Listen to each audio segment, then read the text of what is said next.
Bom, agora vamos com Glauber Braga. Estou bem feliz porque ele topou vir aqui hoje. Foi, né, ontem já, meio tarde da noite, até depois de todo o processo lá, de toda a mobilização na defesa do mandato dele, depois do voto do relator, enfim, plenário, dos embates no plenário, né? Essa foto, inclusive, a gente colocou aqui hoje na nossa linda foto, inclusive, do Glauber, muito bonita mesmo, e muito interrogado fiquei. Né? Ele fez uma denúncia, nós mostramos aqui mais cedo, de o que é esse processo lá na Câmara, né? Por que não aconteceu nada com a Carla Zambelli? Por que não aconteceu nada com... Né? Por que não acontece nada com ninguém, na verdade, e pegaram Glauber Braga, né? Por que é que o relator que está condenando Glauber foi contra caçar o Chiquinho Brazão? Ou melhor, hoje saiu uma reportagem, não sei se ele viu, né, lá no Globo, do Bernardo Melo Franco, de que este que está condenando o Glauber por ter reagido à ofensa, à agressão dentro da Câmara, que um bandidinho do MBL fez, este mesmo deputado, tá lá, não tá, ele parece o Arthur Lira, né, engraçado, mas é ele mesmo, mais jovem, ele que é sobrinho do Antônio Carlos Magalhães, ele meteu porrada, soco e pontapés num jornalista que não foi lá provocar ele, um jornalista que estava na Câmara em 2001, que tinha lançado um livro contando as falcatruas de Antônio Carlos Magalhães. Então ele pôde se socar, né? O Glauber não pôde se defender das agressões do MBL. Glauber Braga, alegria grande estar aqui, já teve uma mobilização muito grande hoje aqui falando de você. Obrigado, viu, que você conseguiu vir. Ô, Mauro, obrigado você. Deixa eu me ajeitar aqui. Pronto. Boa. Então, Eu vou colocando os comentários aqui, tá? Essa é uma... O pessoal muito aqui solidário com você. Sou muito solidário com você. Obrigado. Só tenho a agradecer a você, agradecer ao canal, agradecer a toda a solidariedade que está vindo aí das mais variadas regiões. Eu estou num local onde a rede está um pouco instável, onde o sinal está um pouco instável, mas vocês estão conseguindo me ouvir legal, né? Estamos sim. Eu queria um balanço teu, para começar, um balanço do dia de ontem, né? Da batalha de ontem, né? Não foi a última, tem mais pela frente, mas o que você viu? Para mim não foi uma surpresa, porque eu já sabia que existia um acordo entre o relator, o deputado Paulo Magalhães e Arthur Lira, mas eu não sabia os limites desse acordo. Se ele era só para manter um processo de tensão contra o mandato, a gente tem que lembrar que isso já dura aproximadamente um ano. Se ele ia propor uma suspensão, como circulou no final do ano passado, de 3 meses no mandato, ou a cassação. Então não foi uma surpresa para mim, porque eu sabia que aquele relatório já estava contratado. E fiz um levantamento, cruzando dados, só daquela última relação, aquela última lista, que foi suspensa por Flávio Dino no final do ano passado, tem ali uma quantidade de milhões e mais milhões de reais que foram indicados por Paulo Magalhães. Isso, evidentemente, dá a demonstração que você tem um relatório comprado e comprado com recurso do orçamento secreto. Então, eu não estou brigando contra o Paulo Magalhães no seu relatório, estou brigando contra o Lira e brigando contra o fantoche Paulo Magalhães, que teve um relatório comprado a partir da articulação do próprio Lira. Então, evidentemente, o cenário é difícil, tanto no Conselho de Ética quanto no plenário, mas eu estou com as mangas arregaçadas, com a faca entre os dentes, para fazer a luta política até os 48 minutos do segundo tempo, fazendo todos os enfrentamentos que são necessários e sem recuar, sem deixar de falar sobre o que está em jogo de fato nessa história, que é uma tentativa de silenciamento realizada por Arthur Lira, que já tem um modus operandi, ele já funciona desse jeito. Quando eu indiquei 5 testemunhas ao Conselho de Ética, testemunhas essas que foram indeferidas pelo relator, são pessoas, inclusive jornalistas, que já tinham sido diretamente perseguidas pelo Arthur Lira e que ele tinha tentado calar, tentado silenciar. É a mesma coisa que ele está tentando fazer comigo agora. Não vai funcionar. E agora, Glauber, Como é que você vê o poder do Lira hoje na Câmara? Mostrei aqui mais cedo, já durante a viagem do Lula, eu mostrei, fiquei muito impactado com essa imagem, assim, né? Dos atuais e dos ex, né? E tá lá o Arthur Lira ao lado de Lula, mas ele é um ex, já não está mais ali na presidência da Câmara. Ele ainda é muito poderoso na Câmara, Glauber? Segue sendo uma figura muito poderosa, né? É uma figura que é capaz de fazer o que ele faz, não sai de um espaço de poder sem deixar também as suas estruturas consolidadas. Então, eu não tenho nenhuma dúvida disso. Lira segue sendo uma figura poderosa e forte. Tanto é que agora está recebendo a relatoria do projeto de isenção do imposto de renda para quem ganha até R$ 5.000, onde, evidentemente, ele vai, por um lado, tentar agradar o eleitorado, já que é candidato a um cargo majoritário ao executivo, mas, por outro lado, ele vai buscar uma contrapartida para o mercado, ou seja, para os agentes que o sustentaram na cadeira de presidente da Câmara. Então, ele, como relator, já está demonstrando a força e o poder que continua tendo, sem dúvida nenhuma. Perfeito.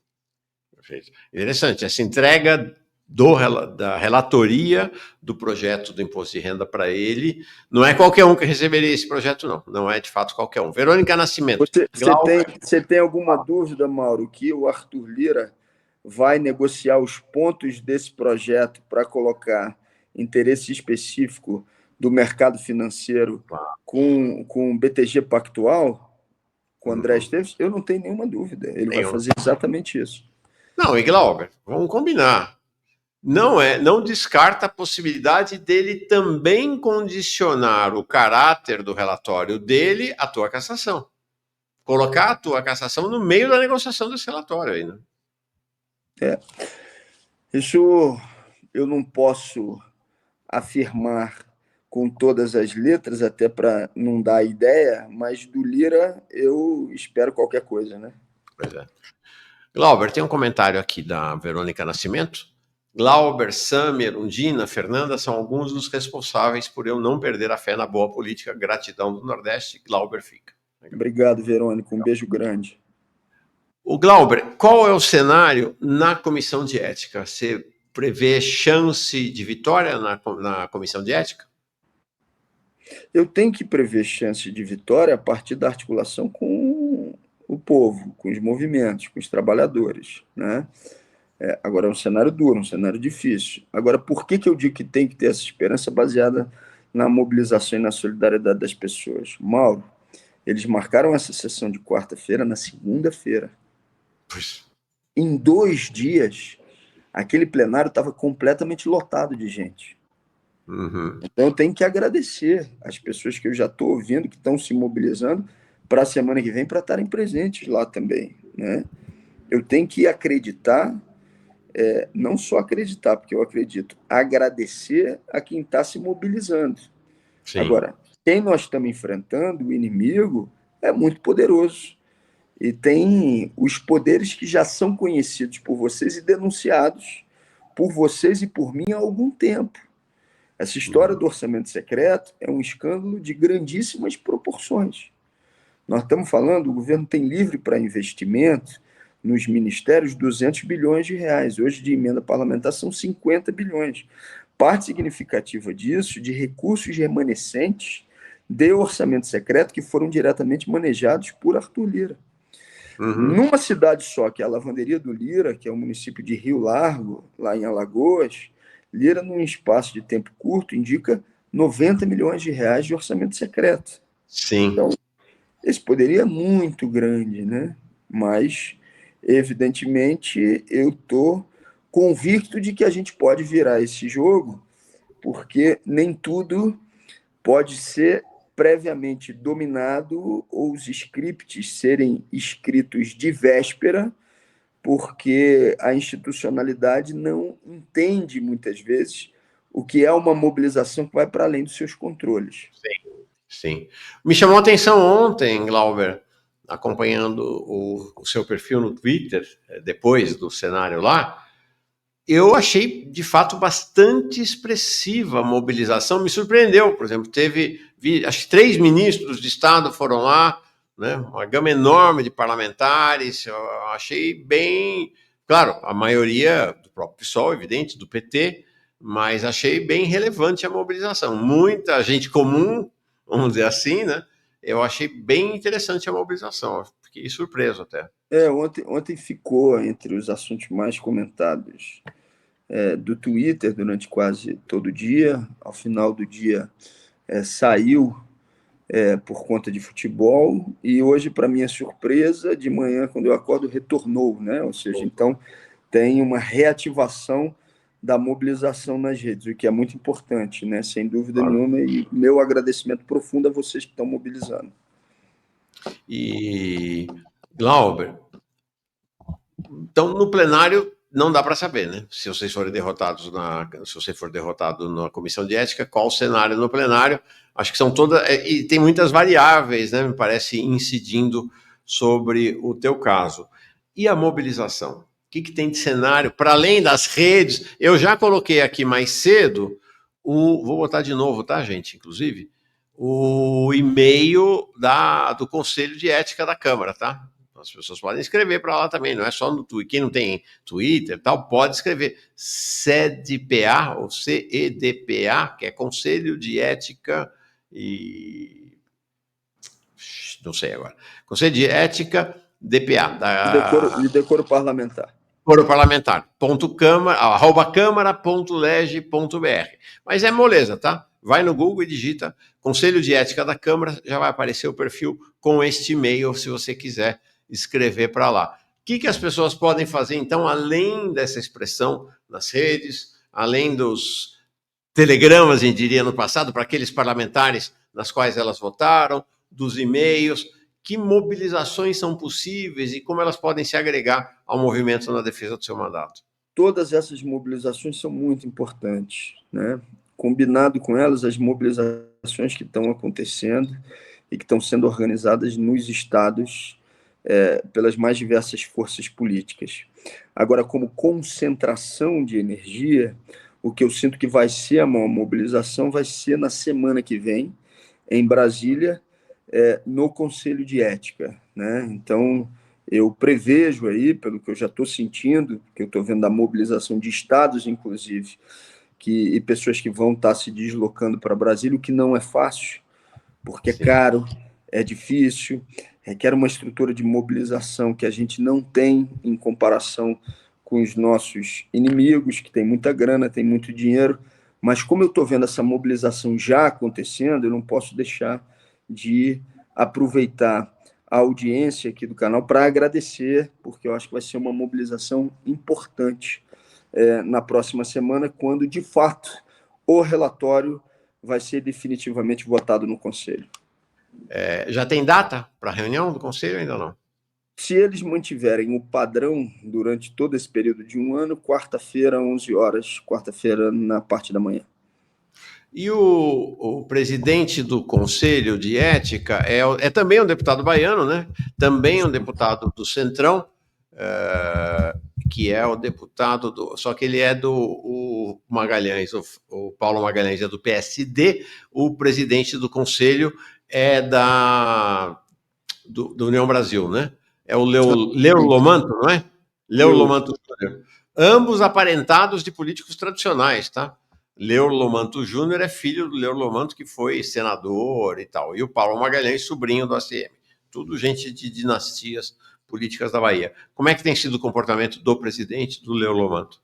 Ele tem procurado, pelo menos, preservar o que é o mínimo, que é a minha capacidade de debate no espaço do Conselho de Ética. Em relação a isso, eu não posso reclamar. Quem está acostumado com figuras como Lira, né, e com Eduardo Cunha, que tentam, inclusive, calar a sua possibilidade de fazer defesas em relação aos temas, nesse sentido, o presidente do Conselho ele tem tido uma postura de poder não cercear esse meu direito. Ele o faz quando eu faço ataques diretamente ao próprio Lira, ele tenta cercear. E aí a gente reage, como tentou cercear ontem também militantes que se manifestaram de forma indignada, dizendo que chamaria a Polícia Legislativa para retirar, o que também nós não iríamos aceitar. E aí iria ter uma confrontação. Mas ele procura manter uma posição de garantir a minha fala como acusado. Agora, isso não quer dizer que, garantindo a minha fala, que o processo no Conselho tenha sido justo. Evidentemente não foi, inclusive Sim. no seu rito, porque não existe precedente de um processo que dure um ano, de um parlamentar que não utilizou instrumentos protelatórios. Isso não Claro. existe. Então, por exemplo, eu estou desde o início do ano perguntando quando é que vão marcar o Conselho. Eles marcaram agora, porque deixaram esfriar a denúncia, isso na minha avaliação, a articulação do Arthur Lira e do Paulo Magalhães, porque deixaram esfriar um pouco a denúncia que eu tinha feito contra o orçamento secreto e o Arthur Lira na Polícia Federal, né? Então, eu não tenho o controle pleno das datas em que as sessões vão ser marcadas, né? Eu, Sim. então, não posso dizer que se trata de um aliado, porque aliado não é, né? Claro. Não, é porque Mas eu quem tenho que marca é o assumir presidente, tá? Numa publicamente. comissão, né? A agenda E de quem uma comissão quem marca define é o presidente, né? e quem marca e define é o presidente. Eu tenho que reconhecer publicamente que eu não tenho tido dificuldade em me expressar no Conselho de Ética, utilizado o tempo da minha defesa, mas o rito como um todo, Claro. evidentemente, é um rito viciado desde o início. Sim. Não, é evidente. Se ele quisesse dar um caráter de transparência, previsibilidade, ele já teria anunciado a data da reunião na semana que vem para fazer. Tá? Porque é ele Por que convoca. exemplo, se eu terminando aqui a entrevista, eu ligando para ele perguntando, vai ser quarta-feira da próxima semana? Ou seja, isso já seria uma forma dele Isso. demonstrar que está garantindo minimamente uma ampliação da defesa. Vamos ver como é que ele vai Legal. se comportar, reagir em relação a essas solicitações da defesa. Eu vi uma manifestação da União Nacional dos Estudantes lá no seu perfil no Twitter. Então, parece que, para além das pessoas físicas, há uma mobilização também de coletivos, né? Entidades, coletivos partidários, movimentos sociais. E a ideia, então, é que todos convirjam para Brasília na quarta-feira que vem. A gente confirma, tá? Se você conseguir saber a data e horário, a gente vai avisando aqui. Para ir Mas o ao Conselho indicativo de é esse Ética. mesmo, quarta-feira às 11 Tá, horas, porque a alteração do padrão por parte deles seria mais uma demonstração objetiva de perfeito. cerceamento de defesa. A sala do Conselho de Ética, evidente, não é um auditório enorme e tudo, mas cabe bastante gente. E depois, mesmo que as pessoas não consigam entrar, você pode lotar os corredores ali da Câmara dos Deputados, chamado corredor das comissões, a própria do lado de fora da Câmara. Dá para fazer uma grande mobilização efetivamente, né, Glauber? Perfeito. É, E eu, tá eu bom, agradeço porque eu já estou vendo essa mobilização acontecer, legal. mesmo sem estar sendo conduzida pelo mandato. Então, meu muito obrigado. Tem ocorrido algumas manifestações também fora desse universo do ambiente parlamentar. Eu vi já mais de uma manifestação lá no Rio de Janeiro em defesa do seu mandato. Tem alguma coisa marcada ou não? Não, não tem marcada nesse momento no Rio, porque a gente está concentrando os esforços na semana que vem em Brasília. Vai ter a roda de conversa do mandato, que acontece toda segunda-feira, meio-dia, que vai ser um preparatório também do nosso processo de mobilização, né? Legal. Agora, ocorreram manifestações nas mais variadas regiões do Brasil, logo que foi aprovada a admissibilidade. Lá na Uhum. BI, no Rio de Janeiro, não deu, ou seja, estava lotado dentro, estava lotado fora. Eu cheguei a Uhum. descer para agradecer as pessoas e retornar pela quantidade de pessoas que lá estiveram, né? Legal. E é isso, e uma mobilização, a BI, por exemplo, soltou uma nota na defesa do seu mandato esta semana também. Legal, Sim, Glauber. Eu não vou te ocupar mais, sei que você está com uma agenda aí para lá de maluca aí por conta prazer. das demandas todas. Prazer grande na tua presença. A gente tem falado, vamos falar, vamos acompanhar a sessão, dependendo do horário, a partir das 11 da manhã. Até vou articular aqui da gente transmitir a sessão na íntegra, tá bom? Mauro, te agradecer mais uma vez. Eu que te Agradecer agradeço. aqui ao canal, agradecer ao Manhã Brasil, agradecer a todo mundo que está acompanhando, agradecer a todo mundo que está se mobilizando e obrigado por todas essas mensagens carinhosas que chegaram por aqui, mensagens de incentivos que estão empurrando a gente para a luta. Um abraço grande para vocês. Grande abraço, grande abraço.